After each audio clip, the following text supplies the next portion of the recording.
o Sara da ni, a da ni'n gweithio i menter Caerdydd. Ni sy'n gyfrifol am wyl gymunedol Cymraeg Caerdydd, Tafwyl. Mae'r cwbl lot yn digwydd penwythnos yma, a dyma gipolwg i chi ar ei ddigwyddiadau'r wythnos o gwmpas y brifddinas.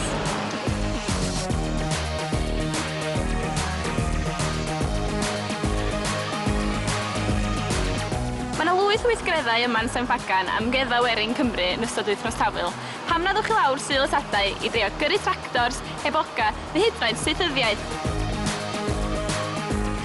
Neu pam nadwch chi draw i ysgol Maes Tir ar y 19 o Fehefin am sesiwn pwys y tyl drws efo hen bennaeth yr ysgol. Ac os ydych chi o gwmpas ar 11 o Fehefin, efallai welwch chi Sali Mali'n crwydro'r hyd y lle, ond cofiwch ddod â picnic. A hyd yn Sain Bwrw Glaw, mae'n dal ddigonedd o bethau i wneud yma yn Sain Pagan. Ond dyma sy'n digwydd yng nghanol y ddinas. Os ydych chi'n chwilio am bach o gomedi, de am noson allan yma yng nghanol fan gelfyddydau chapter yn Rhegana ar nos Fawrth am noson gomedi gigl. Ac os ydych chi'n ddysgwr brwd, be am glonc yn y cwtsh nos Lyn.